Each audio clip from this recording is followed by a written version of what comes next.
tonight, eh?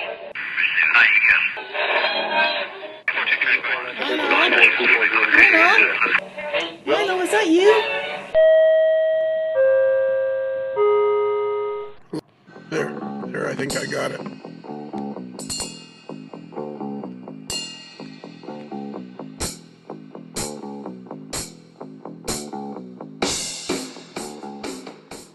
The reason we're here tonight is because David Start doesn't like it when I do solitary intros. We were talking. Oh, so he's heard them before, has he? Yeah. Yeah. The last one I did. What show was that? I did it when you and I were talking, David. It was the first Springfield, it was the Springfield interviews. Yeah, and I did that from Florida, and I tried to write myself a little script, and it was just absolutely awful. Like, I have no ability to do this on my own. Why is that? Why do I need somebody else in the room in order to talk? You need somebody to bounce your ideas off of. It's your security blanket. Is that what it is? It's your security blanket. Yeah, you're like Linus. We're your security blanket. Oh, you know what happened to me? Today I was shopping. You know how you get random thoughts, no matter where you are? And you'll be thinking. So today I was playing cards with my buddies at the barber shop. And one of them has a tendency to ask me a lot of questions. And finally I said to him, will you stop asking me so many questions? And then later on I was going through the grocery store looking for orange juice, as a matter of fact. But I don't think that really has any impact on the story. Frozen or fresh? I guess, well, I don't know. It doesn't seem very fresh, but it's not frozen. Fresh from concentrate. Yeah, it's like in a plastic. Yeah, the container, the jug. Yeah, the jug of or the carton of juice, not the frozen can. Okay. Yeah, it's the jug of juice. It's the juggo juice.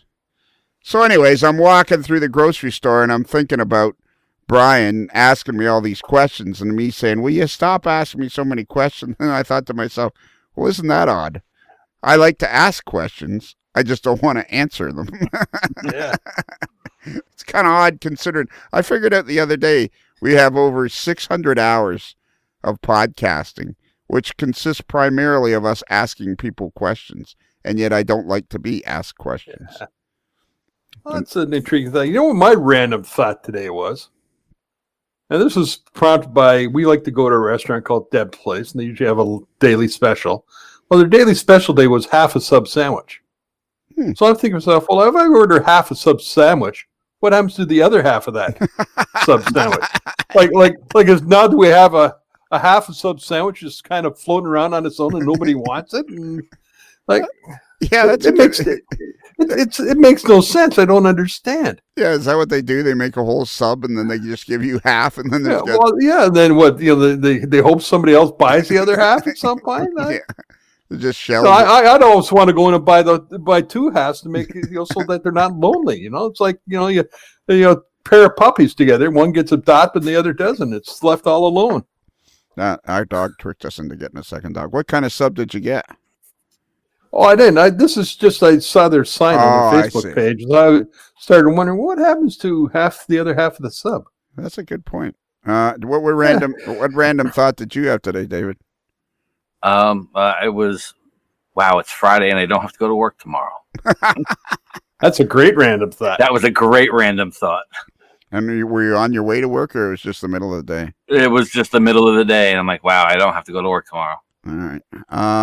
Okay, so it's David Start. We don't have a nickname for David. I called you David Smart in show number 2 of the Springfield. You aren't the only one. Is that a common mistake? Yeah. Well, and I know your name, so it was just like I just kind of spit it out. What colors did you wear today? It's Friday. It's Friday, so it's blue shirt and brown pants. Khakis. Khakis. What kind of was it a Carhartt shirt? Absolutely. What were you wearing today, Bruce? I was wearing my Operations Special Interest Group hooded sweatshirt. Ah, okay. Look at you go. Okay, well, that's our show. Thanks, everybody, for coming. Thanks for coming out. Well, what we have to ask what you were wearing today. The fans would like to know that. Today was one of those days where I was like, I threw on my blue jeans, the shirt I was working on around the house, and my Maple Leaf hoodie, Toronto Maple Leafs hoodie, and I just piled up the door like that, and a vest. I can't stand to have. Most of the time, I go in short sleeves, even in the wintertime, because I can't stand to have sleeves because I worked on a farm all through high school. Yes.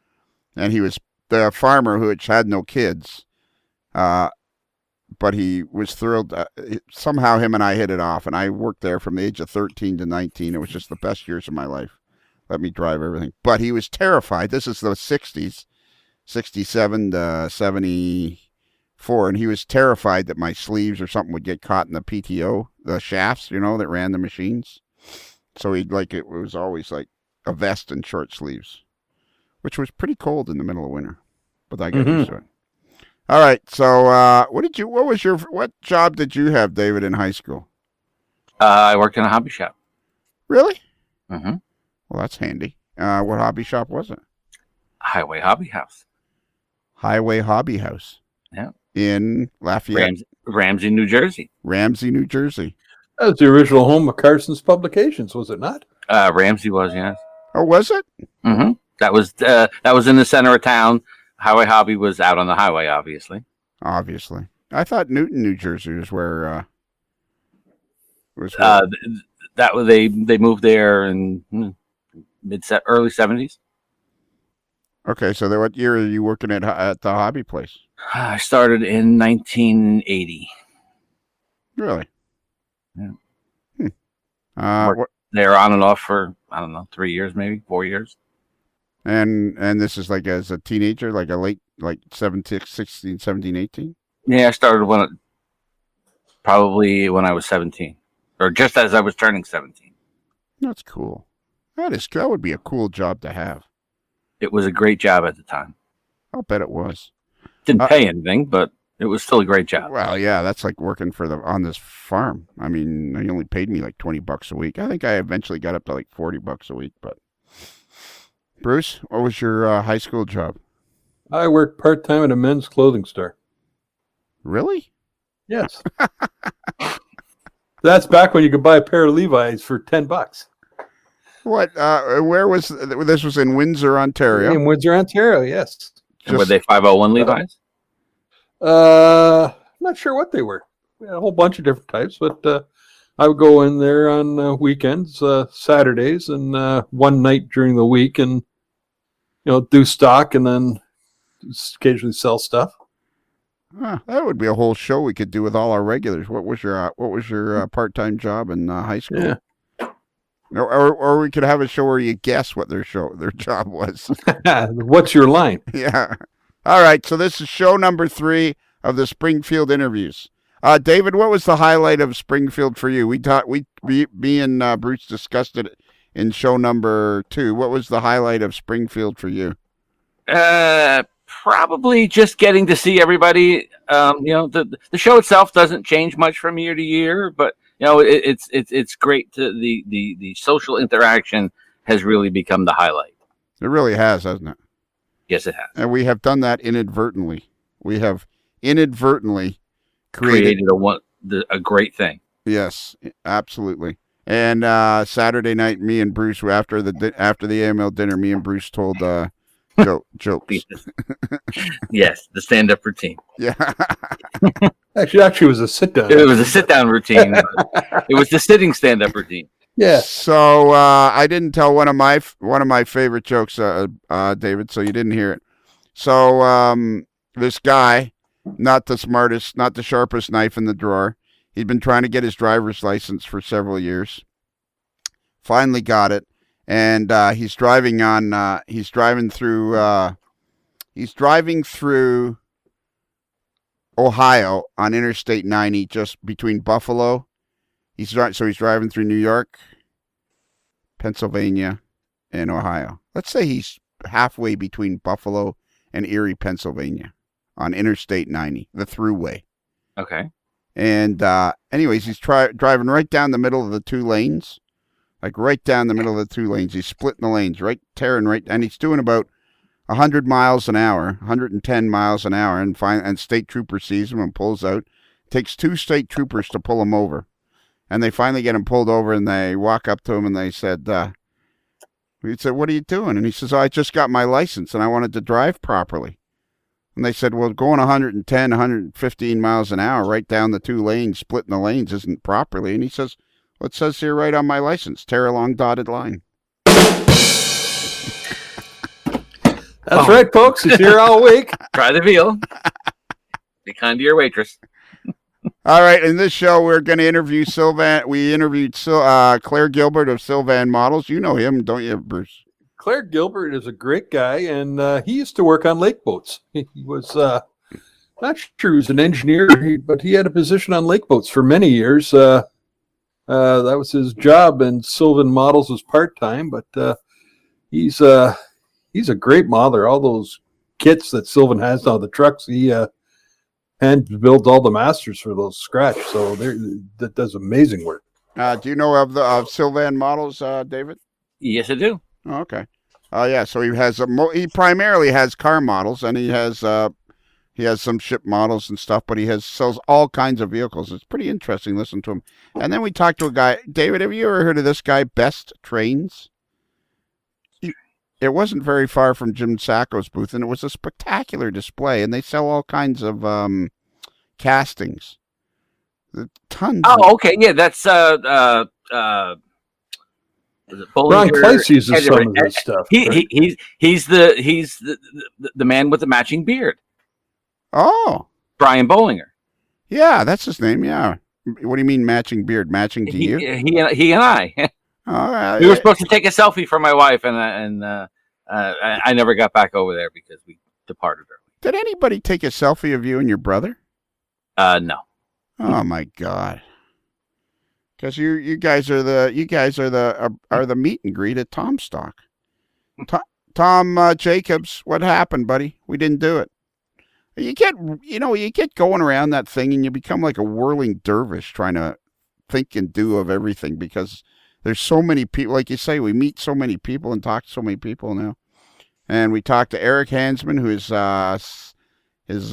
some sort of an editor at Model Railroad Hobbyist. I think he's eventually going to be the editor of Model Railroad Hobbyist. He's the editor at large. That's what he said. He's the editor at large of Model Railroad Hobbyist. And he's also the Resin Carworks blog, isn't he? I didn't think he was that big. You didn't think he was that? I didn't think he was that big. Yeah, bump. Yeah, talk about a rim shot. Yeah, so we talk about him, and that was the first interview where I actually stop it, and I talk about how I was asking him this question about how I was trying to ask him a question about how Joe Fugate is trying to find it using every possible source of social media to get out there and get in touch with every human being on the planet for the magazine. And I started to ramble, and I literally had a moment where I'm looking at Eric, and I thought to myself, he has no idea what I'm talking about. And then I realized I had no idea what I was talking about. That was we'll edit that part out. Yeah, that was that was about noon on Sunday. And then we talked to Tracy Boyd, and there was a segment in there I was trying to talk about. She said it talked about toy trains and stuff like that, and I was trying to say that I thought everything in the hobby was model railroading and it encompassed everything. And as I'm listening to it, there was more of this kind of blathering on, so I stop and I try to explain myself with that one too. Because by that time it was like 2:30, and I was done. And it wasn't long after that I didn't get my donut from that guy because somebody bought. Yes, I was walking along and I saw these 2 donuts left, and somebody stopped me to talk about Kaylee and how great she is on the podcast. And as I'm talking to him, I'm watching a guy buy the last 2 donuts. And I'm like, ah. And then finally we talked to George Sebastian Coleman, who was my editor at Model Railroader for like 5 years. And it's the first time I've ever interviewed him, and it was really, really cool because he taught me so much stuff. And I wanted to thank him publicly, and I got to do that. So that's what it is. Excellent. And we talked. Go ahead, David. I said awesome. Awesome. So What? What? What? What? See, there's my laugh again. The only problem with doing this podcast, I'm starting to realize I'm getting faster and faster at editing them, but I'm starting to get irritated by listening to myself, which I see as a real problem. Especially since you started just to listen to yourself. Yeah, exactly. Yeah, exactly. We're finally reaching that threshold where I'm not in love. I'm not in love with the sound of my own voice anymore. Uh-oh. So somewhere over 600 hours was where you start to get tired of your own voice. Yeah. And all just like that, I stopped podcasting. Yeah, exactly. And then that one day I just stopped. I ran and ran. I talked and talked and talked, and one day I just stopped talking. Okay, David, do you know what to do next? Sure. Do you? I guess I do. All right, go for it. Subway chime, go!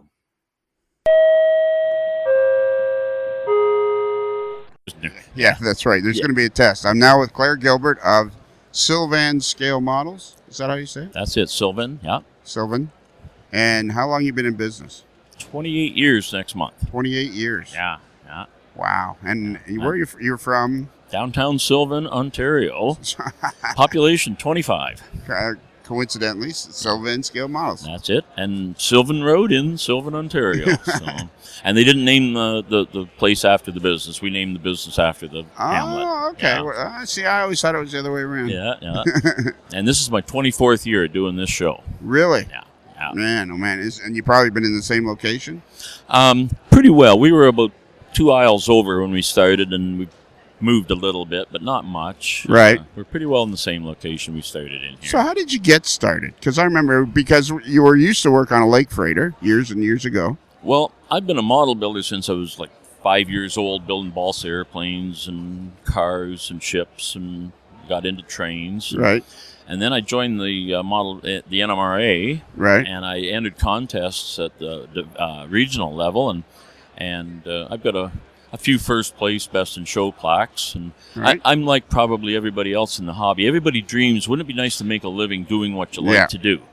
And I've been really fortunate for 28 years now that I've been doing that. Yeah. So it was kind of, I lucked into a custom project, corporate custom built model. All right. That a friend of mine put me on to. And I had to kind of teach myself how to do some casting to make parts for this, because there was nothing you could buy off the shelf. All right.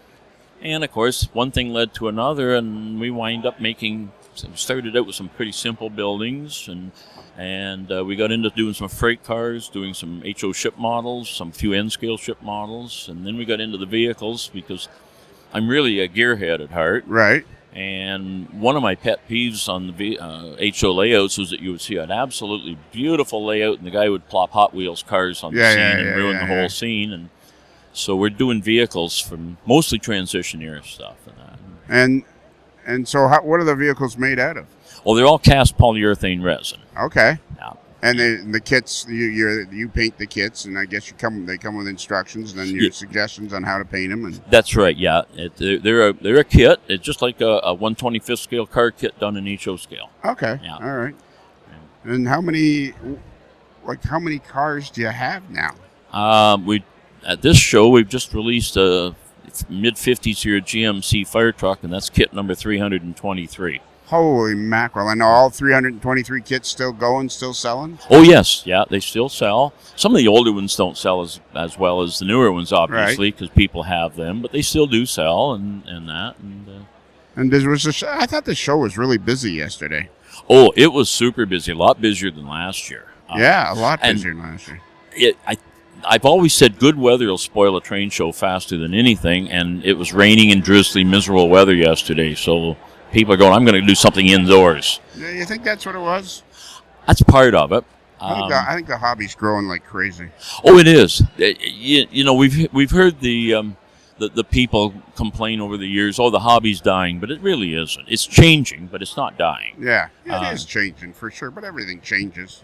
Everything that changes is universal. It's all, the world changes. Yeah. And I mean, I've been in the hobby long enough. I remember when slot cars came out, and everybody said, "Well, that's the end of model railroading," and it's not.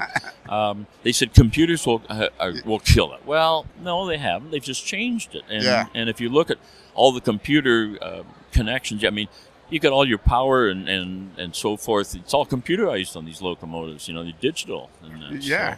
So it's just a change. That's all. Yeah, and I mean, your business typifies. I mean, computers maybe helped you behind the scene, but your product is still the same as it was 28 years ago. Pretty much. And the thing is with the resin casting is that we can do stuff that isn't going to sell by the thousands. We can do a few hundred of an item, right? Still make money on it, and get a product out there that the guys are asking for. Yeah. And so do you have a website? Oh, absolutely. It's www.sylvanscalemodels.com. All right. Sylvanscalemodels.com. SYLVAN. SYLVAN. SYLVAN. SYLVAN. Scalemodels.com. Yeah. All right. And what does one of the kits sell for? The automobiles and light trucks, pickups, and that are around the $14 mark, and the heavier duty trucks, the highway tractors and stuff, they're around the $20 mark. Okay. The fire trucks are in the $30, mid-30 price range, and that. And when you go to make I don't know, for argument's sake, a 55 Chevy, or getting low on 55 Chevys, how many of those will you make at a time? We can do one at a time, actually, because the way our molds are set up, they're individual cavity molds, and they go into a pressure tank. So we have plates, and you can stack. So if you place an order and you need 155 Chev 4-door sedan and 9 other cars, we can take 10 individual molds, put them on that plate, pour them, put them into the pressure tank. So we can mix and match. And so we don't need an order for hundreds at one time. Oh, okay. I tell people way back in the dark ages, shortly after I started the business, I was doing an N-scale stone house, and I had a dealer in Miami order one of them. And I said to him, Harry, it's a $15 kit, and your price is $10, and the shipping is $5. You're not making money on this. Oh, he said, I know, but I have a customer at least $5,000 a year in my store. It's a service for him. And I go, okay, say no more. Yeah. We'll run one house for you. Yeah. And has the machinery changed as the years have gone by? Have you the molding machinery that you have, or is it still the same stuff? No, it's more craft than it is industry. Everything's pretty much the same. It's not rocket science. Right. We've learned a few little tricks we get some. I don't want to brag, but we do some pretty fine casting.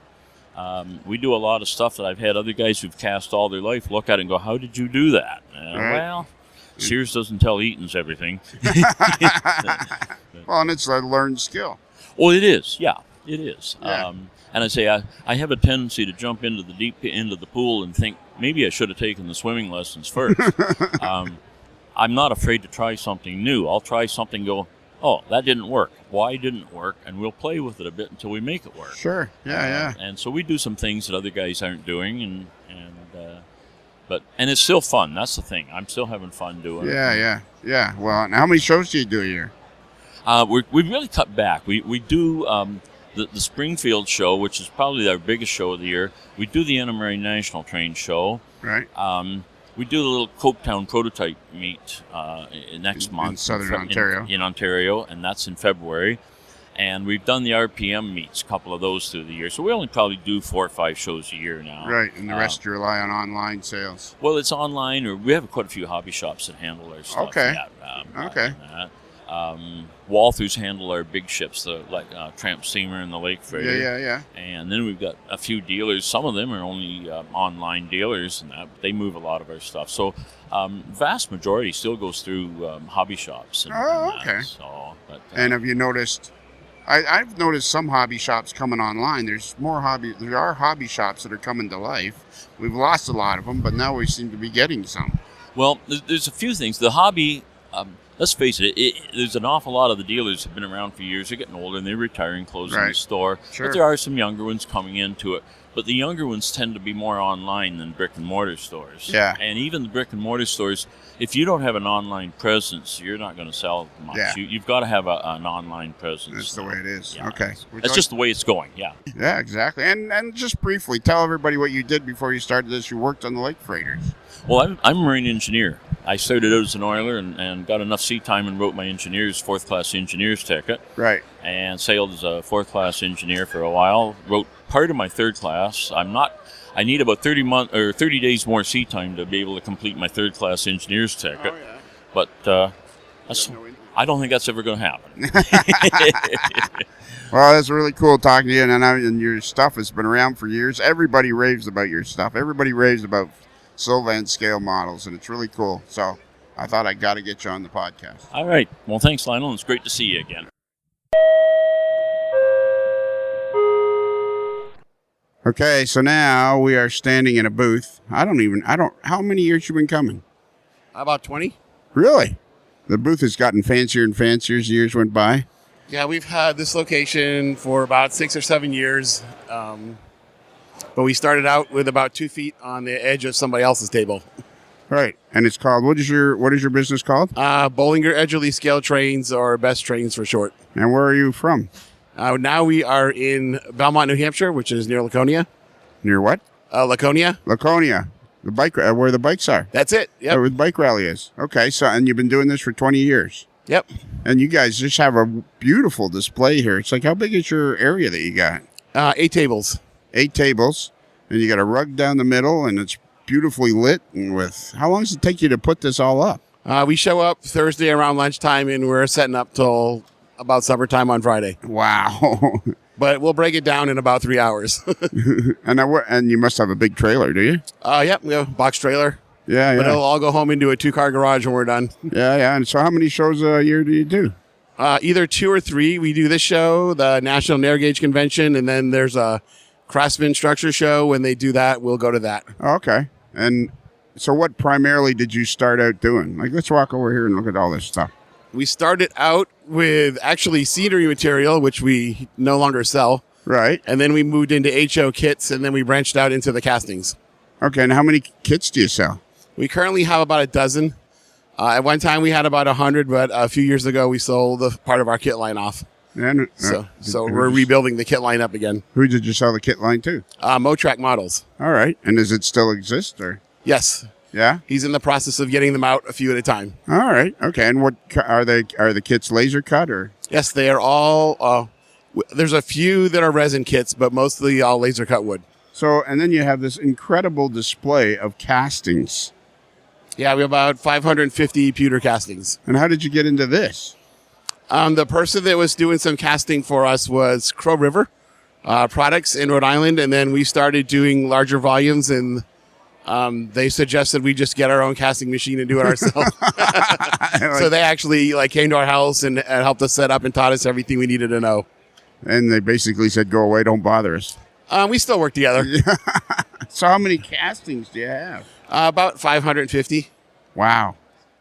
And how do you decide what to do and when to do it? We tried to make it easy for people to buy stuff, so every package is just $5. Okay. We have a catalog that are free that has color pictures of the painted castings. And so as we get new stuff, we just fill the bag until there's about $5 worth of parts in it. And right.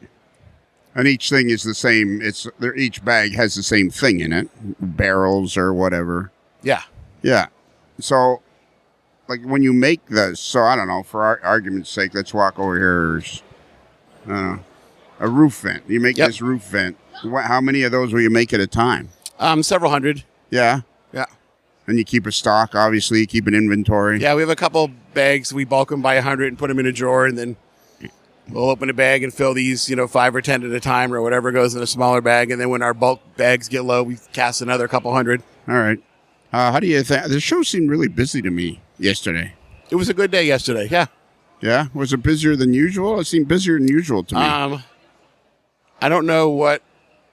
I don't really get the chance to walk around outside of my booth too much. Yeah. But we seem to have a lot of people in here. Okay. So you've been in this business 20 years. Yeah. Is this your full-time business? No, this is just a hobby. Really? My wife and I both have full-time jobs. Wow. So this is what we do on the weekends or in the evenings. This is a spectacular hobby you have. Were you a model railroader before you got into this? No, and I actually don't have a layout because I could either build something to sell or build something not to sell, and I always end up working on something to sell. So if you were never a model railroader, how did you get involved doing this then? I mean, I became a model railroader like a few years before I started making kits. But as a kid, I never played with trains or anything. Right. So do you think my $1 million question that I ask everybody is, do you think the hobby's growing? I think it's changing. Well, yeah, everybody says that. But, it's hard to know. I don't know how you would measure growing or not. People, it just seems so busy to me. Yeah. I think, there was a day when a lot of people built car kits and stuff. Now people seem to want a lot of ready-to-run cars. And so, right, yeah. But people are still buying stuff, so I don't know that it's shrinking. Yeah, exactly. And do you have a website? Yes, it's besttrains.com. Best, B-E-S-T. Yeah, T-R-A-I-N-S, like 2 T's in the middle. Yeah, okay. Best with 2 T's in the middle. Not 1 T like... like B-E-S-T-T-R-A-I-N-S. Okay. Not one T like tax, but two Right. T's like total. There's no tax in New Hampshire, so we're good. There you go. All right. Is there anything else you want to tell me? No, I think that's it. You covered all the things with your questions. Wow. Look at me. Look at me go. It's a beautiful display. Thank so you. You think you're going to build up more kits, though, again, eh? Yeah, we used to have displays with the built-up models, and so as time allows, we'll have those again. Yeah, and right now your total kit, the number of kits you have is? It's about a dozen. And you're thinking you're going to start building new ones? Oh, yeah. Yep. Yeah, okay. All right. I forgot your first Jill, name. I'm Brian. You're Brian. All right. That's it. Okay, Jill, would you like to talk to us? This is Jill. Podcast. Yeah, it's a Hi, podcast. how are you? Would you like a button? I would love a button. Thank you. I have buttons. My podcast is actually pretty popular. It's just that people either find podcasts or they don't. Right. There you go. So what's the AML stand for? A Modeler's Life. And if you go to ModelersLife.com, it'll tell you all about it. Cool. Exactly. So how do you like doing this business? It's very fun. We enjoy the hobby. Yeah. Is it overwhelming? It looks like it would be overwhelming with this display you have and everything. Well, it is hard sometimes to keep the inventory up, but I do the best I can. So Yeah. And I have some help. Yeah? Do you have, other than your husband? Yep, we have 2 girls that come in and help us out. And really? Yeah, they're sitting over there munching their breakfast right now. But yeah, they've been really helpful. They're kind of learning the hobby and Right. Sophia helps me pack the orders and Do you do a lot of teaching her the laser. Do you do a lot of online stuff? Yes. Yeah, a lot of our orders come from online. And has that been growing? Well, we've been in it so long, I feel like it has always maintained a really good level Right. for us, and we have really good customers that come back. Yeah. So How do people find? Do you think people find you? Just word of mouth at the shows and at word the of shows, we do some advertisement in magazines. Okay. And word of mouth. Yeah. And was it busy yesterday? Very busy. Yeah. See, I thought it was Yes. really busy yesterday. It was wonderful. It was wonderful busy. I loved it. I think the hobby's growing. It is. There you go. See, some people say, Brian, I think it's changing, but I think it's just flat out growing. Well, I'd like to get some of the younger generations involved. So But hopefully I think they work. are because they're finding it on the internet. Like, I think that's what the difference between now and the old days is. They don't need to get approval. They they just go on the internet and find each other. True. Okay. And I'll do a shout out for Youth and Model Railroading out of Lowell, Massachusetts. They have a wonderful club, and they really get their kids excited and involved. Okay. And they grow up loving trains and continue to learn and love trains. And what's the name of the club? Youth and Model Railroading. Youth and Model Railroading is the name of the club? Yes. Really? So would they have a website, do you think? They do, and they also have a module set up. I don't remember which building it's in. All but right, it's well, here I'll at go find it. Springfield. I'll Yeah. go find it. All right. Wonderful. Thank you, Jill. Thank you. All right, bye. Okay, so now I'm sitting here with Eric Hansman in the MRH booth. Yes, Model Railroad, Railroad Hobbyist booth. Yes. I think I've interviewed too many people by now. Yeah, you got that stunned look on your face. Yeah, I do. You know? I'm starting to get the glaze. Yeah, I'm starting to get the glaze, except there's so many people to talk to. And I think this show is busier than I've ever seen it. It's pretty good. This is only the second time I've been here. Okay. So I was here in 2012 and overwhelmed then. Yes. You know, a few of us are whelmed. It's good to be overwhelmed Yes, at a place like this. Right now it's Sunday. What are we, about 11 o'clock? Yeah. Yep. It's Sunday at 11 o'clock, and it is busy today. Yeah. I mean, a lot of families. A lot of families, but a lot of guys buying today, too. Yes. Like, I'm telling you, this hobby's exploding. I've seen some good deals. I've seen so many manufacturers here that I've been unaware of. There's a lot of small laser cut craftsman structure kit people here that I had no idea about some of their products. Yeah. So has there been a product that kind of jumped out at you? There have been a few that have been really nice that follow prototype lines. There's Ipswich models just over here to the right. Really nice lines on their kits and following prototype structures. There was another one, I have to dig them up. I think it's Trainmaster. I can't remember, but I've got to hop over there and get some photos. They had some really nice yard structures too. Right. Yeah. Okay. So now I found out from Joe Fugate when I was interviewing him. And I don't know why I wasn't made aware of this sooner, because I think I should have been. We did not put out a press release about it.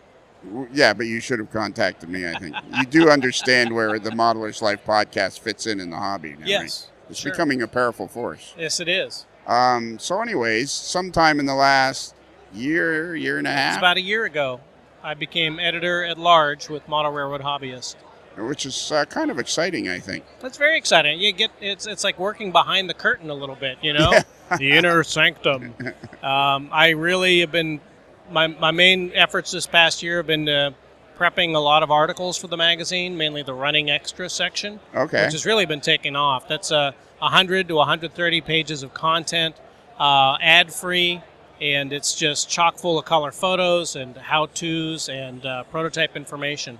It's very reasonable. I've downloaded a few copies myself, and it's very reasonable, even if you do it individually. Yes, yeah, it's like $2 an issue right now. Yeah. Is it $1.99 or $2.99? Yes. Yes.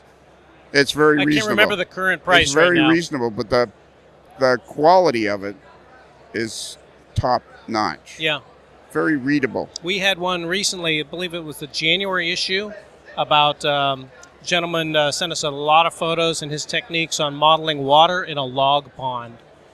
Just incredible, some of the work he did on that, and a lot of really simple techniques. And what we want to do is inspire modelers to take a step and try something new. I know I sound like a broken record to everybody on these podcasts, and I apologize for that over these interviews at the big the Springfield. The big Amherst, Springfield, Big E, there's a lot of people, railroad shows, stuff to buy, whatever it's called.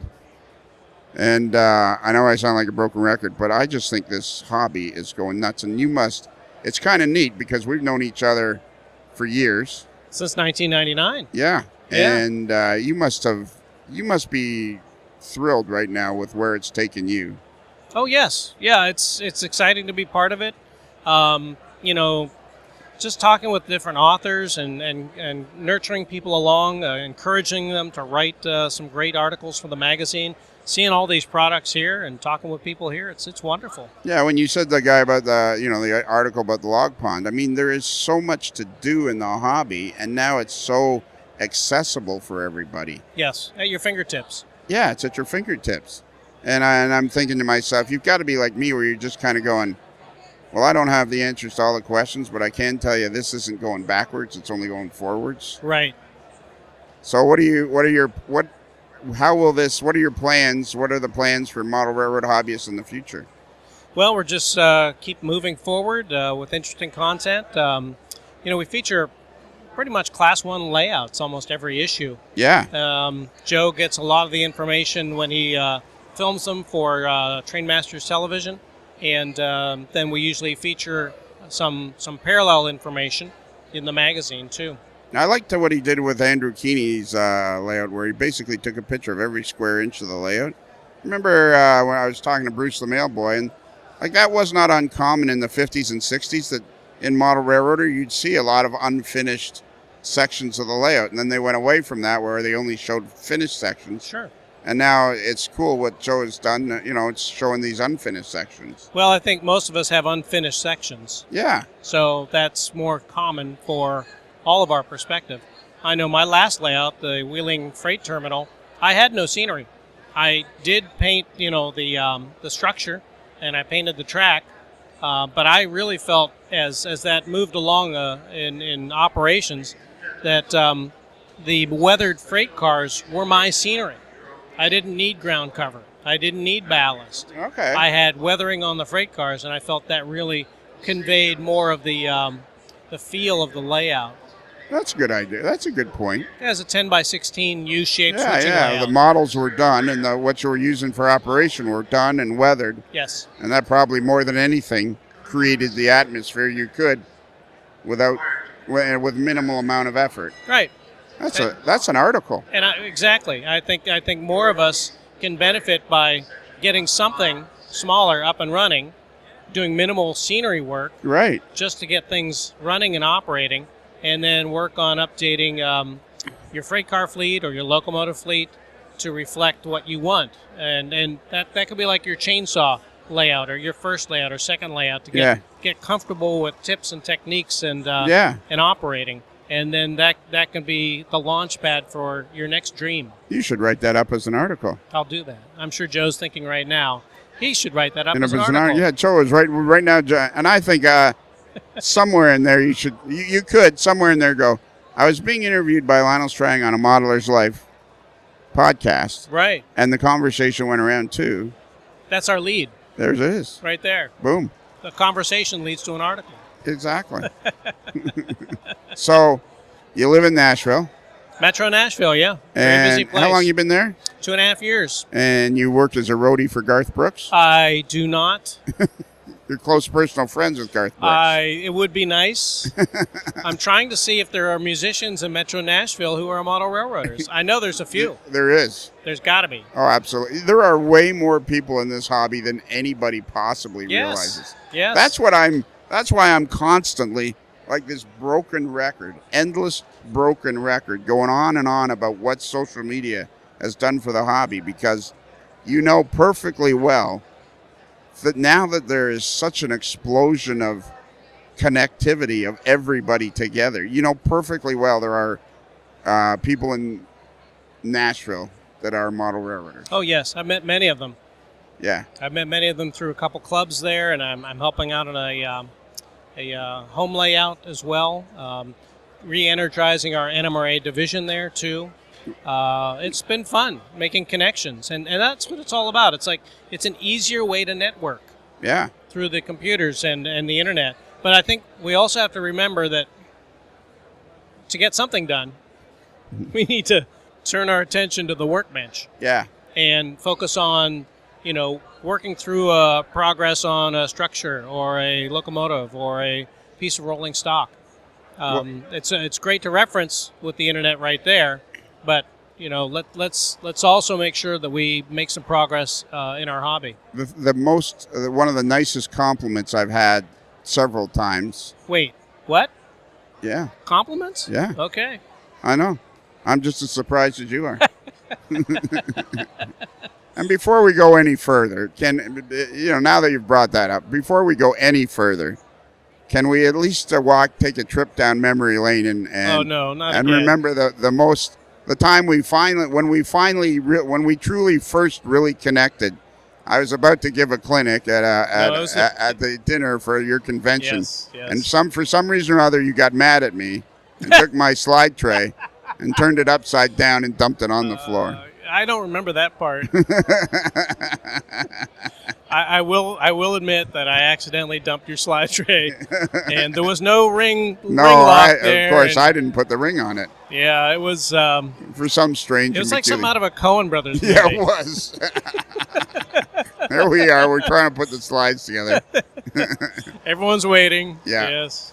However, returning back to... Yes, returning. Back to the future. Yes. The compliment that I really appreciate that has struck with me a lot is people are listening to the podcast and it gets them excited about the hobby. Yeah.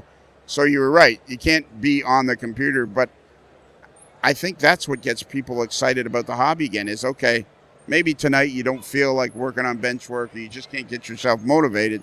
You can go to the computer and see what your buddies are doing. Right. And pretty quickly, you start to get excited because, John's doing this and Frank's doing that and they're putting up pictures. And then you want to put up a picture because I've always said that all hobbies are basically about showing off.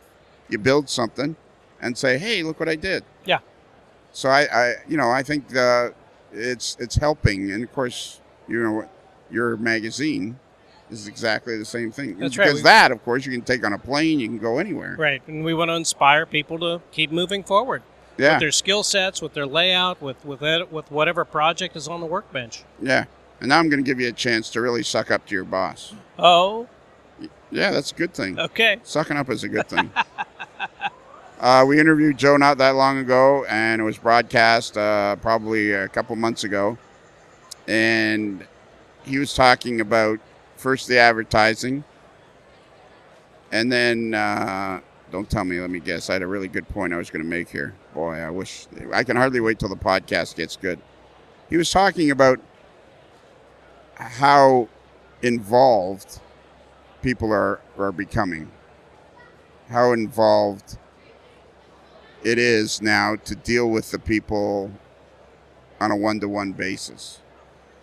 And he's making these, he wants to get train masters going. He sees all these different ways that he can connect with people. And it's like he's, taking it upon himself to try to make the magazine as good as he possibly can and be as forward-thinking as he possibly can. Okay, timeout. I'm giving the referee the timeout signal here. Halfway through asking this question, I could see Eric looking at me with this look of what in the heck is this guy trying to say to me? This was Sunday afternoon around 2:00, and I was just about out of steam, and I started rambling. And I think what I was trying to say at the time was, Joe Fugate is constantly trying to figure out better ways to get his Model Railroad Hobbyist magazine out to the public. He's mentioned to me many times how many people don't even know it exists. So Joe, to his credit, is constantly looking for ways to connect with people through the internet and whatever other means he can find. And I'm trying to get this out, and I'm not. Nothing's coming out, and I can see Eric looking at me like, okay, spit it out. What is it you're trying to say? And the more he looks at me, the more confused I get. But eventually I managed to say something that makes sense. So I thought I'd just throw this in there because it made me laugh. All right, back to the show. Subway chime go? How about that? Would the subway chime fit in here? I'm not sure. Let's do it. Let's see what happens. Subway chime, go. Which I think is pretty cool. But the thing of it is, he's not like he's on Hulu. Right. He keeps pushing that. He keeps pushing it out there. Right. And Roku, I believe. Roku. Trainmaster TV is on or Roku. Whatever. Yeah. And it's kind of like you're listening to him and you're going, yeah, wow. The kinds of things he's doing. Sure. Well, that just broadens the audience. The opportunity to connect with people just getting into the hobby, or someone just, stumbles on it at night. It's like, what's this? Trains? Oh, yeah. Wow. Yeah. And they happen to click on it and watch it, and maybe they're hooked. Yeah. I can just see somebody like me or anybody that's come back, they've had a hard day. All they do is turn on their Roku, and somehow they stumble onto that. And you got to give Joe credit. He's constantly, he knows no bounds. Well, he's very aware that not all of us choose the same method to get our information. Yeah. So the video aspect is very interesting, very well done, but not everyone wants to sit through that. The electronic magazine, again, good content, very well done, very informative. Not everyone wants to, page through that each month. We also have books and ebooks with lots of helpful tips, and those have also garnered an audience.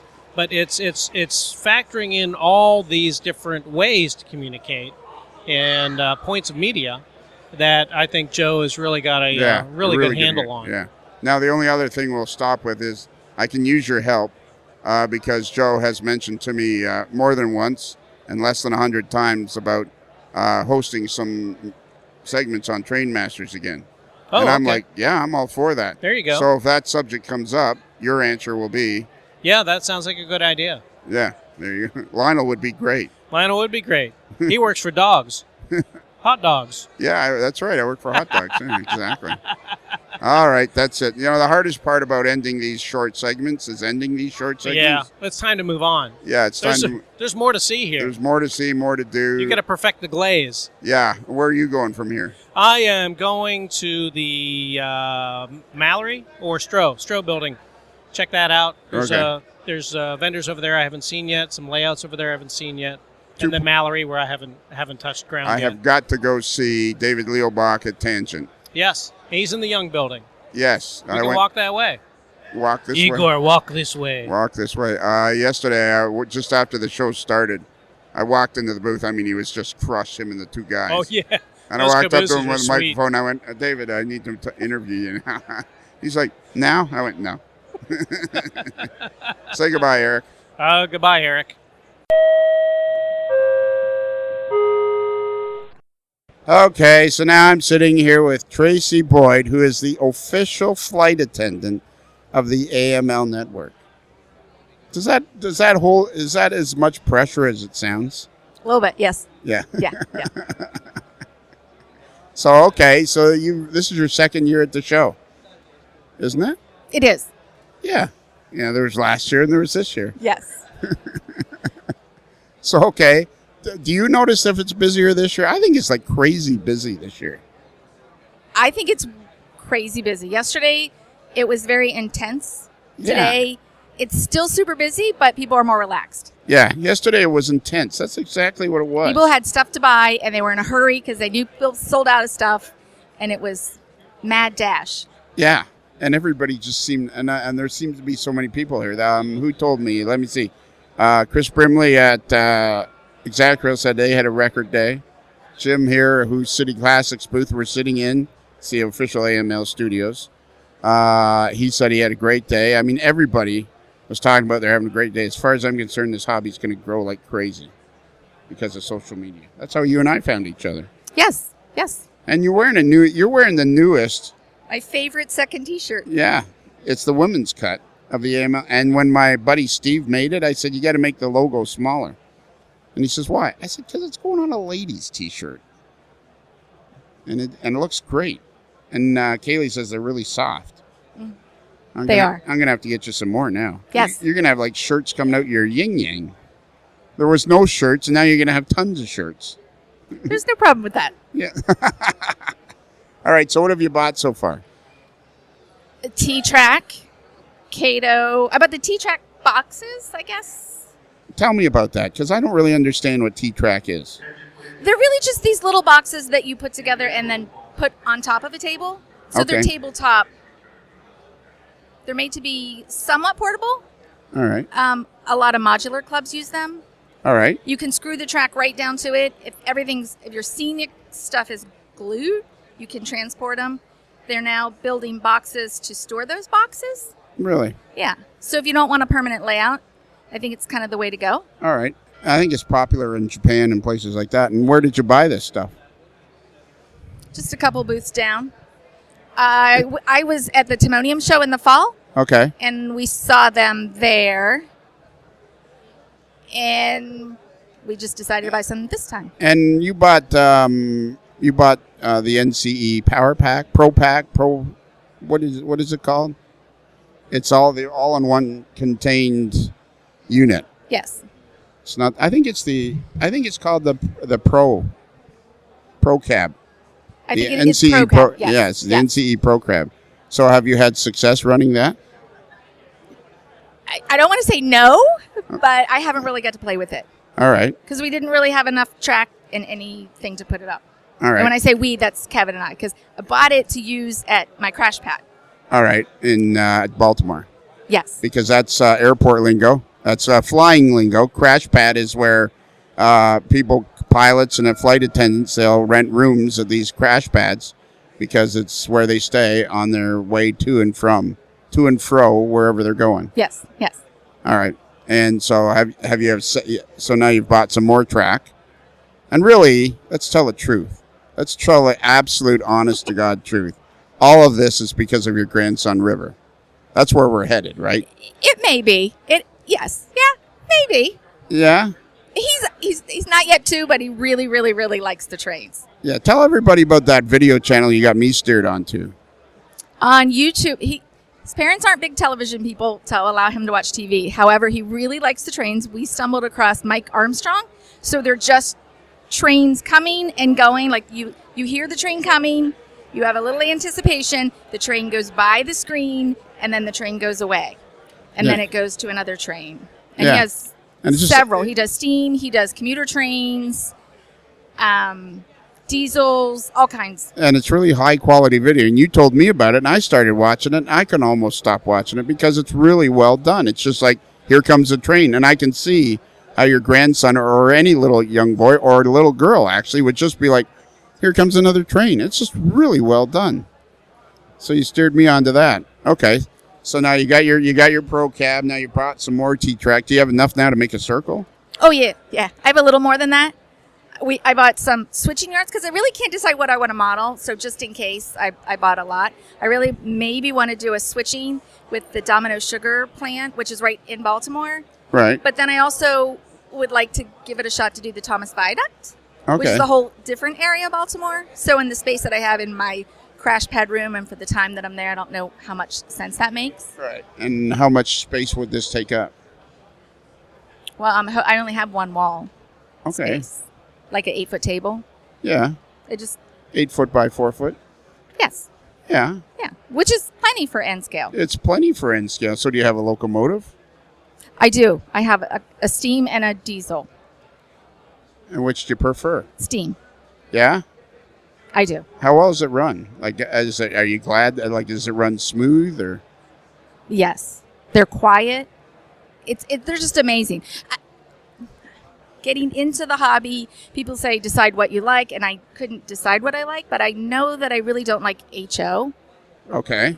And I really still like my Lionel trains, Yeah. and I like the N scale because it's different and cool.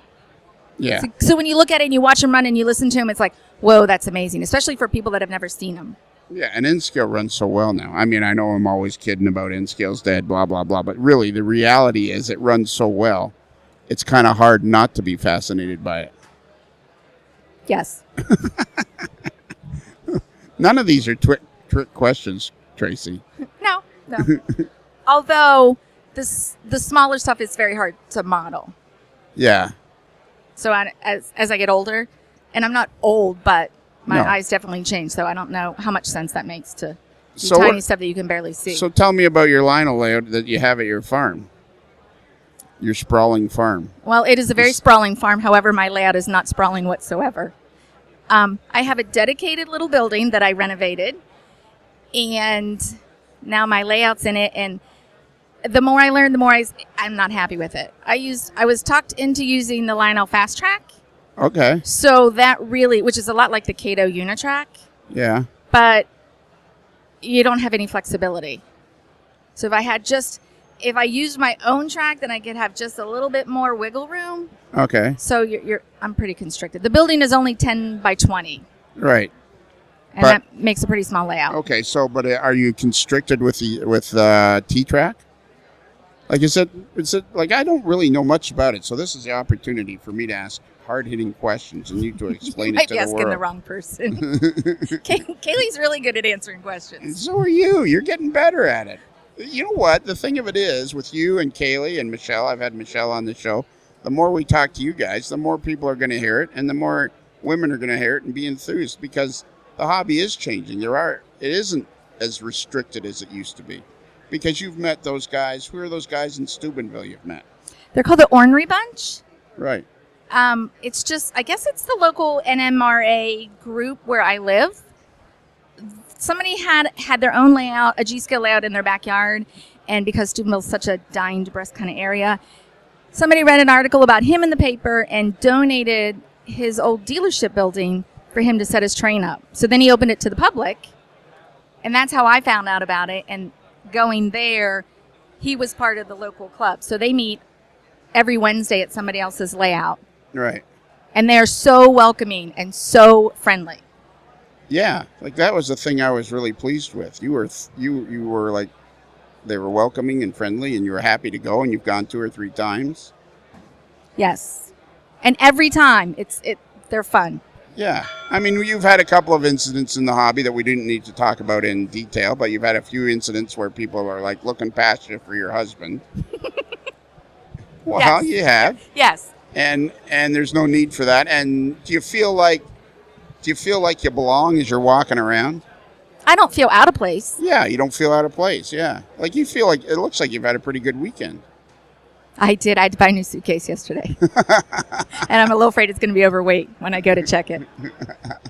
And what happens if it's overweight? Then they charge you? Yeah, I think it's up to $75 now. I'll just take things out and carry them. Oh, look at this. Kaylee showed up. Hey, how are you? Yes, can we help you, or should we continue on with our interview? Oh, she's giving us the keep going sign. Yeah, she's So I told her yesterday she's a regular, and she's like, I am, and I'm like, yeah, you're on the show all the time. So where were we? We were talking, oh yeah, you feel like you fit in. You don't feel out of place. I don't feel as out of place. Yeah. Yeah, I feel more comfortable. But it's a lot of the things when you're just learning, you don't know the questions to ask. Yes. So if you just kind of listen, and then kind of like the bad experience I had, I'm just not that quick-witted. So I have to think about it and process, and then I can come back with 1,000 questions. So all right. So a lot of people are going to be Rod Deary right now is riding along in his grader, and he's going to be thinking to himself because he's met you, and he's had dinner with you, and you wouldn't have dinner with me, but you had dinner with Rod. So you've gone. People are going to be wondering. How did you get involved? How did you get interested in trains? From my dad. We had a layout when I was little. And I've always kind of liked him. I dated a guy in high school, and we played with trains as well. Oh, yeah? He had his grandfather's trains out, and I had my dad's trains out, and we played with those. Yeah. I think I still have one of his. Well, that's good, though. I don't have any of my old trains. I've never been one of those people to do that stuff. So, okay. So what kind of layout did your dad have? What did he have? What Lionel? He had the Lionel. His grandfather bought it for him when his dad came home from the war. Okay, and something like that. And are those the trains that you were started to use when the Lionel layout you made in the outbuilding, or is that? Yes. You told me a story about that. Well, originally they were in the top of the barn, and they only had gotten them out to give to a new nephew. Right. My brother and his wife had adopted a baby. Right. And I was just going to give them the trains, so it was an excuse to get them out and play with them. And I was having a good time, so I ended up putting 7 sheets of plywood in the top of the barn. And I didn't really know about this whole industry of going and buying things. So I would look for books and try to make things. And I learned how to solder. So I was making trees out of old wire and taking the horse bedding and putting that in the food processor to grind it up and thinking I'm all clever. And then I find books and all that on how to do it. And then you can just come to the show and buy it. How did you find the podcast? Trying to find information on how to do trains and what to do with them. Mm-hmm. And when I first got them out and I would talk to people about them, they go, oh, you have toy trains. And I'm like, they're really not toys. And then I learned, they really are toys. Like the difference between 3-rail and high rail and the Lionel and the prototype. And yeah, see, I have trouble with that because I'm not so sure that the Lionel 3-rail are even toys nowadays because people enjoy them so much and they can set them up and they can make a layout. And it's like, okay, they're Lionel trains or they're not scale trains, but they create such an amount of enjoyment for a lot of people that I think it's all part of model railroading. And okay, they're not scale, but they are model railroading trains. They're not toy trains. I'm not a big fan of the term toy trains. And it's not because I'm in the hobby. It just seems like, some guys will say, we're just playing with trains. And it's like, well, yeah, but it's like playing Monopoly. I was having a great discussion yesterday with, don't tell me, let me guess, we were walking along. Who was I talking to? Can't remember. Anyways, we were having my favorite discussion is model railroading is like Monopoly. You can play Monopoly, but if you don't follow the rules, then it's just kind of, what are you doing? What's the point? Why are you doing it? It's to get everybody else's money. Yeah, but you got to follow the rules, right? If the people at the table aren't following the rules, then it's just a big mishmash. So to have fun playing Monopoly, people got to follow the rules. For the most part. Well, yeah, but there are rules. I don't know. In our house, I played Monopoly to make my kids cry. Well, you don't have to play Monopoly then, because there are rules. Any game has rules. Okay. But are there rules in model railroading? Well, you need to. So then I was saying to him, well, really, you have to understand that, everybody's trying to achieve. Okay, by this point, I'm basically just delirious. Even I'm listening to this now, and it makes no sense to me what I'm trying to say. I knew what I was trying to say, but it wasn't coming out at all. Thank goodness Tracy, the official flight attendant of the AML network, was there. Otherwise it would just sound like the ramblings of a madman. So what I was trying to say, in model railroad operations, if you don't follow the rules, like in the game of Monopoly, the whole thing just becomes a mishmash. And I like the hobby. I like the people. I don't like to divide people into classes. If your 3-rail Lionel is what gets you excited, that's fine. If you're into Lego trains, that's even better. Like everything is part of model railroading. I think that's simply what I was trying to say. Not a big fan of the phrase toy trains or playing with trains, but I certainly understand what people are saying. And everybody that's in the hobby that enjoys their toy trains or playing with trains or model railroad operations or scale model railroading or whatever it is you're doing, I think we're all part of the same big happy family called model railroading. That's what I was trying to say. But by then I was just punchy. And it wasn't long after this that I didn't get a donut. So everything just kind of fell apart. All right, let's get back to it. Let's finish up with Tracy. Don't you just love her enthusiasm? I'm telling you, the enthusiasm of the official flight attendant of the AML network is perfect. Subway chime, go.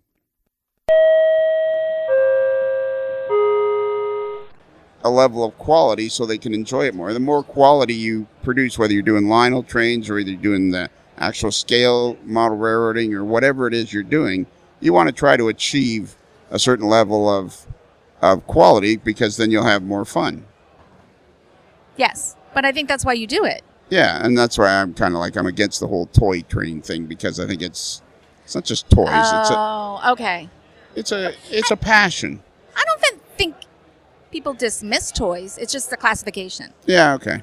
All right. So what are you going to do now? Probably go catch a flight back to Baltimore. Yeah, and just going to stand in line. Now, do you put on your uniform for that? I will, yes. Because you can get on for free then? No, I can get on for free without the uniform, but I can take my liquids through security in uniform. Ah, okay. Yeah. And you smell really good today. Thanks, I showered.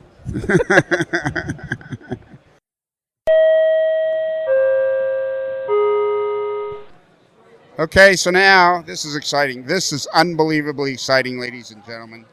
This is probably the most excited I've ever been in the 5 years that I've been doing this podcast. We are now going to talk to George Sebastian Coleman. Hello. How are you doing, Lionel? I'm doing fine. And you know why I'm so excited? No, I really don't.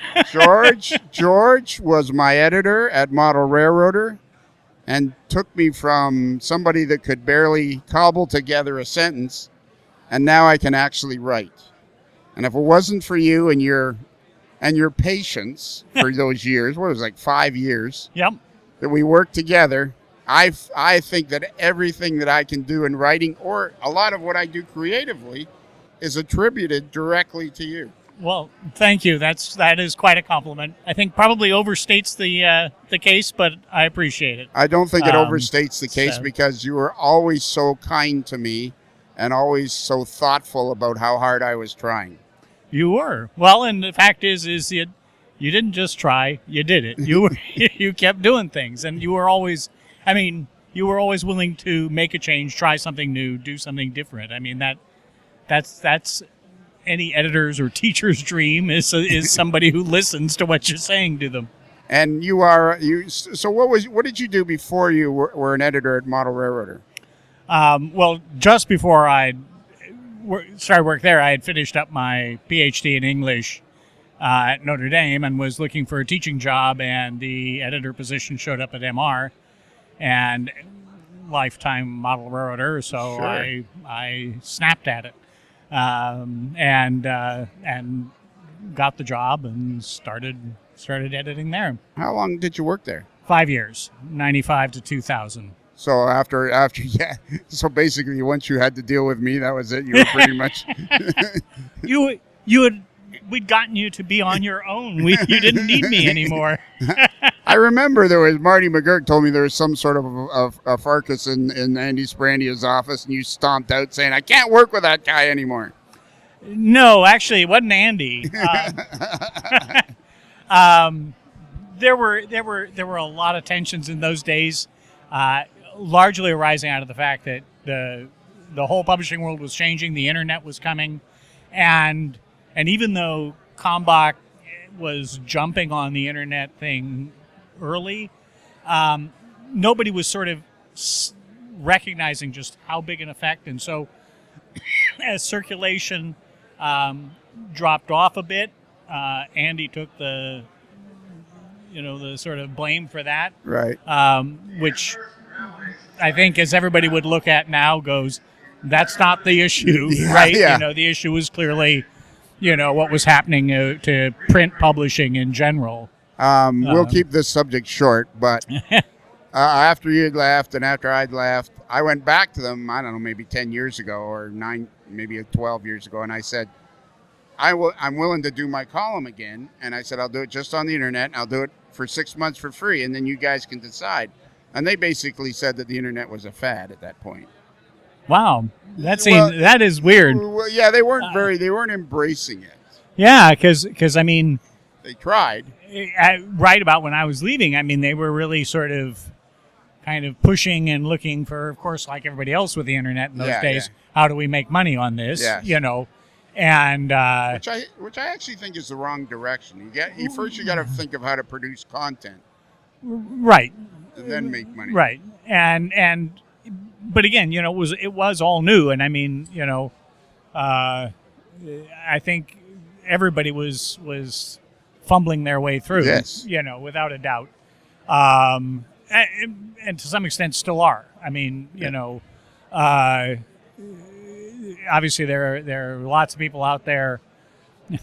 There are kids on YouTube who are making millions, but I mean, as a sort of commercial space, I guess it's still finding its way. Yeah, absolutely. I mean, and even I think as modelers, I'm on lots of different, internet groups, historical groups, and that sort of thing. And the thing I find is that without it being in print, all the old myths, controversies, etc., keep cycling through because people don't have a place to go and go, oh, there's the answer. Yeah, right. Yeah. And so it's a weird thing. But on the other hand, I mean, obviously it's what it is because we're have this unlimited ability to reach out to other people who are often interested in. I mean, I modeled the Denver South Park and Pacific in 1883. There aren't a lot of us. Yeah. But with the internet, all of a sudden, those dozen or 24 people can talk to one another. So it's changing the hobby dramatically, as far as I'm concerned. One of the things you taught me when we worked together was not interrupt you, and I think I've interrupted you 3 times so far. That's okay. This is your show. You get to interrupt me now. Oh, all right. Well, maybe I'll make you a regular, and then just so I can interrupt. Just so you can interrupt me. Okay, sounds good. So, didn't I see you on the Model Railroad Academy at some point? I did a number of DVDs for MR. Okay. I'm sorry. Yeah. They did a whole series that, if I'm remembering correctly, were available only to subscribers. Right. And so I can't remember what the series was called. I remember you were making bench work at some point. Yeah, I did bench work. I did a thing on I did some scenery stuff. I did scratch building with styrene. Quite a number. I did quite a number of segments for them. And did you enjoy that, or? I did. It was kind of fun. I mean,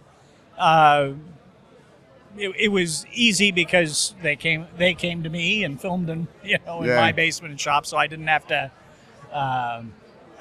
travel to go do it, that sort of thing. So that was kind of make it easy. So yeah, it was fun. And So after you left Model Railroader, what did you go on to do? So I left there and we moved out here to Connecticut, really following my wife's job. At the time we were in Milwaukee, her parents and all of her family were in Massachusetts. Okay. My mother and sister were out in California. And so we were spending all our time and money going to one coast or the other to visit the relatives. So we'd been thinking about moving, and she got a chance for a company paid move to relocate out here, and so we followed it. And after that, I did freelance corporate communications for a while, and then eventually I went back to teaching. And so I then spent 15 years teaching at Tungus Community College, and retired last January. I still teach an occasional course, but that's it. And you were writing plays? Yes. How many plays did you write? I've written several full-length and a few short 1-acts, and hopefully I've got one that's going to come up for production shortly. But oh, really? Yeah. And you had one that was off Broadway or something? Well, it's the same one, actually, because we did a stage reading off Broadway, and we were slated for production the next season, and then unfortunately that company went on hiatus. That has now seemed to go permanent. And I'm working with a company in New Britain, Connecticut, Hole in the Wall Theater, and so it may finally make it into a full production through them, but that's not set. And you know me well enough that, yes, I do. A lot of what I say is kind of tongue-in-cheek and stuff like that. But I felt like I was trying to be as sincere as I could. When you were telling me, I was very excited that your play was, going into production. And I said, surely there must be somewhere in there a couple of lines for an old fat guy. Yeah. That I could maybe... There still are. Are there? Yeah, those lines are still there. Oh, okay. There's a drug enforcement agency guy that shows up at the end of the play. Perfect. I think it'd be perfect for you. Perfect. Okay, so no kidding around, and I know lots of people are listening to this. No kidding around. I have extremely high regard for George. He was one of the people that was very influential in my life. You tried so hard to help me, and you tried so hard to help me make the column good, and it was all a good experience dealing with you. So I hold your opinions in high regard. So I have $1 million question that I like to ask everybody. Now, I'm assuming you've listened to all of the episodes of the podcast, and some of them twice. Should I just nod here? Yeah, I'll nod here. Yeah. Okay. So, me personally, I think social media is going to make this hobby explode. I think it already has, and I think it's going to continue to because of exactly what you said. The 12 guys that are modeling what you're modeling can now find each other. Right. Everybody can find each other, and I think it's a boon for the people that are in the younger age because, you were in your teens, there was no place to go. NMRA always had the teen association, and Rick Selby and guys like that tried their hardest to make that work. But, I mean, I find that the hobby, the connectivity, there's a big word, eh? That, you had to have taught me that one. I find the connectivity of everybody and the ability to find each other is going to make this hobby explode, and we're all going to be covered in model railroad goo. Wow. And that's what Is that a good thing, being covered in model railroad goo? I think no, so. I think you're... Obviously, one of the purposes magazines always served was to make you feel like you were part of something, right? You knew there were others out there like you. And so... Yeah, I think in that sense, the social media, obviously the even for those of us who are, to use a term that always used to be around, lone wolves. Yes. And that, in many ways, is what I am as a modeler. You still want to know that there's others like you, and to some extent even more so for those, because part of it is that my interests do tend to be pretty specialized, Right. and so Yeah. you want to find those other people who actually care, but it's also, obviously, we're here at the Big E, and there's certainly no signs of this going away. This seems busier to me than it has been in the last couple of years. And obviously, as all of us who've been around for a long time, the hobby's changing in many ways, and that's actually a good thing, because if it didn't, it would go away. Yeah. Right. And so while those of us who are still out there building with scratch building things and that, because that's what it was all about for us. Right. Yeah. The fact that a lot of stuff is pre-made, pre-weathered, everything. Excuse me. That'll all be edited out. Yeah, you still got to. Wow, you have editors? Yeah, you're looking at them. Actually, that's going to be your new job. I was trying to figure out how to break it to you. I retired. Yeah. But no matter how much of that stuff, there was always stuff that was done for you.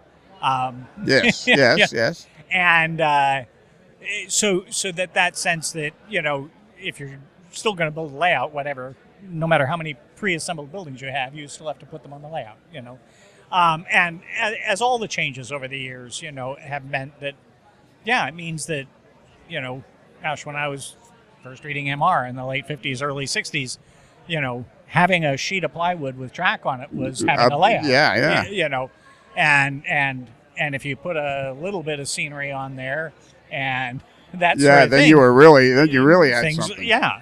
So, and now it's a whole new, where you can build magnificent looking layouts, and so the ability to do that is only there because of all that stuff.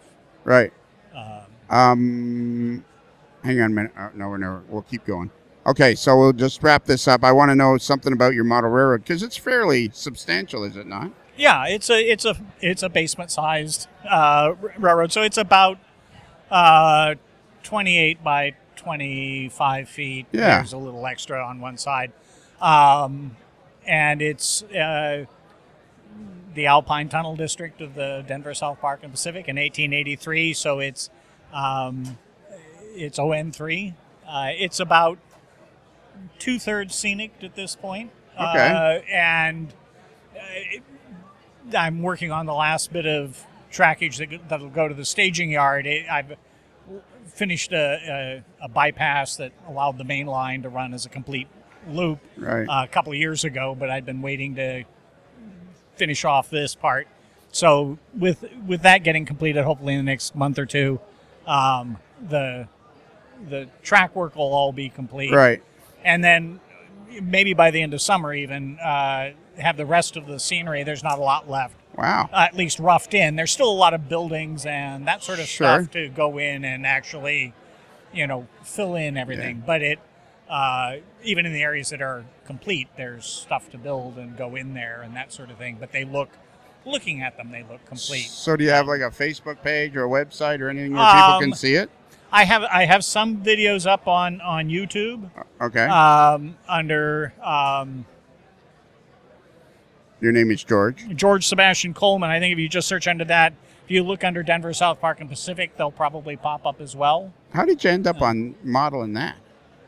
I fell in love with first the sort of signature locomotive, the Mason Bogie of the line, because I saw one. I just thought that was the coolest thing, and like most of us, I had seen narrow gauge early because I was born in New Mexico, right, and we passed through Durango on the way to go visit my grandmother up in Oregon.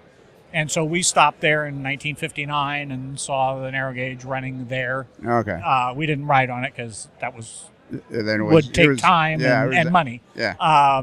But saw it, and then picked up a copy of Narrow Gauge in the Rockies by B.B. and Clegg, and and the Colorado and Southern South Park just kind of caught my eye, and that and the engine type, and it's just sort of been my obsession ever since. And one of the cool things is you lived in New Mexico because your parents were... My dad was a rocket scientist. A rocket scientist. I remember the day you told me that, and I'm like, really? Your dad was actually a rocket scientist. Yeah. We were in Alamogordo for White Sands Proving Grounds for our start of our missile program. Wow. And my dad did guidance systems. You're right. So, you know what? I'm going to tell this on the air, too, because I love the podcast has all been... when I started it, I realized I couldn't be anybody else other than myself. And I just started it for fun, and people started listening to it. And by strange and peculiar coincidence, I started it a week and a half before I found out I had stage 4 cancer. So I just kept going. And wow, I didn't realize it was that close, the two things. Wow. And then I just, I didn't have the ability to be anybody else but myself. So the reason I'm giving that lead in is because the thing about you that made you so special to me was I was just a high school graduate, and you had the ability to treat me as an equal. And I always looked up to you and your education and how hard you helped me, how hard you tried to help me. You were always encouraging. I don't ever remember negative from you. Good. I hope so. And we are all equals. Going to school doesn't make you different. It just doesn't. And so. Well, I guess the thing of it is you were the first person that proved that to me. Okay. Well, that's good. Yeah. Yeah. No, I mean, it was just. It's just the way you are. You're a good person, and you should be proud of what you've done in your life, and as should you. I try very hard. And so, is there any chance you could loan me $20? No, I'm out of cash completely. So. All right. Well, if I contact you to do a longer interview, would you do it with me? Sure. All sure, right. I'd be happy to. It would be fun. Okay. This is so cool to see. Are you ever going to come visit the layout? I will. Okay. You know what? That'll be a deal. Okay. You won't be on the podcast unless I come see the layout. All right. Sounds good. That sounds fair. Okay. All right. I guess that's it. The problem. The only problem with these segments that I do is it's really kind of awkward to end them. All right. Say good night. Yeah. Say good night, Gracie. Yeah. Okay. Say good night, George. Good night.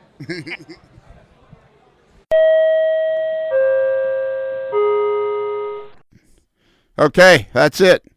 We had Claire Gilbert of Sylvan Models. What was the fella's name from Best Models, David? Brian Bollinger. Brian Bollinger. Man, they got a real going concern business there. It's called Best, B-E-S-T Trains. Those guys have got a real going concern there. And have you seen them at other shows? I have seen them other places, yes. Man, really? They come to some of the RPM meets. They've got a beautiful display, too. Mm-hmm. Eric Hansman from the editor-at-large at Model Railroad Hobbyist. Tracy Boyd, the official flight attendant of the AML network. The official flight attendant of the AML network. And then finally, George Sebastian Coleman, who is my editor at Model Railroader. What did you think of those interviews, David? They were fantastic. What was your favorite part? All of it. It's really hard to pick a favorite part. Yeah. You really don't want to pick a favorite because it was all so great. Exactly. Bruce, do you have anything to add? No. I think we'll call it good. I think I interviewed David. I was telling Bruce on another show. I did 23 interviews. So we've done 3 shows. This is the 3rd show, and I still got like another 8 or 9 or 10 to broadcast. This show is being broadcast on. Don't tell me. Let me guess. I believe, if I'm not mistaken, that today is in fact. I'm opening up the big file. I think I can figure this out. Better get the drum roll going here.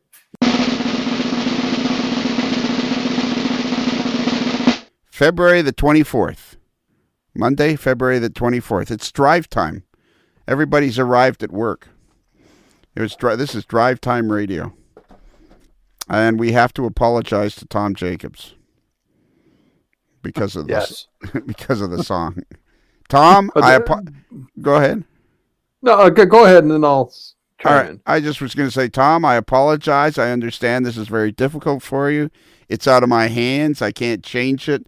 I don't have the pull to change what's happening, going to happen at the end of this podcast. So I apologize for any inconvenience that we may cause.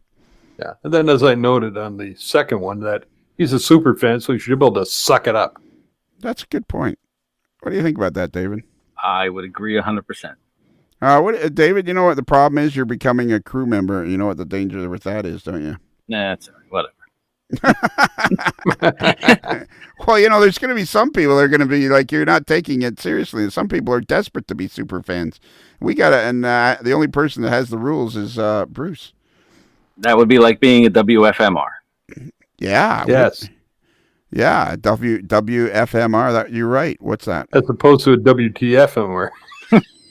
World's famous model railroader. Oh. Come on, you guys. Give me something here. Give me something. Tell me something about the show. You know what? Let's each tell me something about Tracy Boyd. There you go. She's the official flight attendant of the AML. Yeah, I know. Yeah, she is. What'd you say, Bruce? Ball of energy and keen as hell at getting going in this hobby. The ball of energy and keen. I wonder what she thought of her interview. I actually thought she did pretty good. One of my favorites. Sorry, Tracy. But one of my favorites is I put Kaylee on the spot in show 2, and I made her do play-by-play of me opening a present, and that was great. And I still love the part where I said to Kaylee, "Okay, I'm with Kaylee Zhang now, one of the regulars on the AML network," and she goes, "I am," and I went, "Yeah, you are." All right, that's it. We've rambled on and on and on. It's actually right now. It's actually 7:37 a.m. on the Monday morning, February the 24th. That's not the 737 MAX, is it? No. Okay. You know what? It's Monday. It was Friday, but it took us all that time to get to it. So it's actually, David, you were thrilled that your random thought on Friday was that it was Friday and you wouldn't have to work tomorrow. Right. But it's now Monday. What's your random thought now as you drive to work? I was gonna say if it's 7:37 a.m., I am halfway to work. And how far is it to work? About 42 miles. And what's that random thought you're having now? It's not Friday. It's not Friday, exactly. What are you wearing? Monday. It's only Monday. What are you wearing? Monday is all black. All black? All black. Oh, so Mondays are a tribute to Johnny Cash? Johnny Cash Day, yep. Absolutely. Black. How many pairs of pants do you have? I don't know, 10, 15. Wow. It's a new Kelly question? Yeah, I'm just thinking. Well, okay. You know what, David? Let's run through it. Monday is all black. Monday is all black. Tuesday is blue pants and a green shirt. Wow. Okay. And then Wednesday is green pants and a brown shirt. And Thursday is khaki pants and a green shirt. And Friday is khaki pants and a blue shirt. So, okay. So Monday, Tuesday, and Wednesday are different colored pants. And then Thursday and Friday are the same. Is it the same pair of pants or is it two different pairs of khaki pants? Two different pair of khaki pants. You must have a huge pile of laundry by the end of the weekend. Pretty much. What do you think you're wearing today, Bruce? I would be probably wearing a pair of pants. Yeah. And a shirt, some socks and shoes, some underwear. I know what we could talk. I know what we got to talk about. That's what I was trying to remember. I should make notes. We always do these pre-show meetings and then we never bring the notes with us. Bruce. Oh, we supposed to do that? Yeah. Bruce. Oh, yes. Kind of bad news, about Crunchy the sock. It was. I was unconsolable for a good 10, 15 seconds when I heard about that. Yeah, I heard he got mixed up with a gang of ankle socks. Yeah. He got into trouble. Dryer accident. Yeah, dryer accident. He got hung out to dry. But his twin brother Fred is stepped right in. Fred the sock, which oddly enough is the same as the flashing rear end device. So Fred the sock has stepped right into the fold. So Fred, we'll start to welcome Fred into the AML world, the AML nation, and away we go. That's going to give people things to. You're looking for something to write in about? Write in about Fred the sock. There you go. All right, Bruce, go for it. Well, seeing as Lionel's invited you to write in about Fred the Sock, it'd be handy to give you our email address, which is ModelersLife, modelers with one L, modelers.life@gmail.com. And remember what Rod Deary says. You'll turn it off after. You'll turn the podcast. You'll turn the podcast off. You'll turn it off after 10 minutes, but you might come back. That was like the highlight. That was one of the highlights of the weekend for me. Oh, Rod, wherever you are right now, stop the grader and take a photo. That was one of the highlights of the week. When did he tell us that?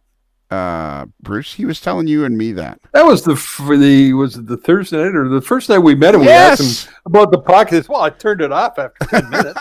That's right.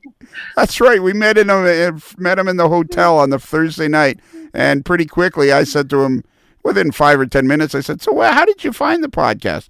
"Oh, I was just looking around for model railroad and stuff, and I found yours." And I said, "Oh yeah, and you liked it after that?" He said, "Oh no, I turned it off after 10 minutes." I really didn't have a comeback for that. And I said, "So what happened then?" He says, "Oh, well, I couldn't find anything else, so I turned it on again. And I gave it another try, and eventually we caught on. It's like starting an old truck, you know. Eventually it caught. It kicks over. We have a website, ModelersLife.com. Go there, you'll see all kinds of stuff. Our latest. This is the free pot. This is a free show, so absolutely go to ModelersLife.com to find out everything you want to know about the podcast. David, are you ready? Yeah, I'll come up with something. You don't have much time. Yeah. Well. All right. So remember, a Modeler's Life podcast is considered marginally adequate by 6 out of 10 Springfield attendees. And the lights all went down in Massachusetts the day I left. Standing on the road, trying to hitch a ride to San Francisco. Got to do the things I got to do, and the lights all went down in Massachusetts. And now it's time for the New Jersey Transit Elevator Escalator Report. Take it away, Dave. Good morning, everybody. Today, number one here on the list is Newark Penn Station number 14. That one needs a step chain adjustment. They got to adjust the lower carriage assembly. Newark Penn Station number 8 is back in service. Secaucus 16 was out overnight for a skirt panel reset, but he's back in service too. Somerville eastbound is still out for its DCA test. We had a sump pump problem, so they should be back on that later this week. And Absecon, the lone elevator there, was out overnight. Somebody held the doors open too long, and it's back in service as of this morning. It's another Lincoln Homer.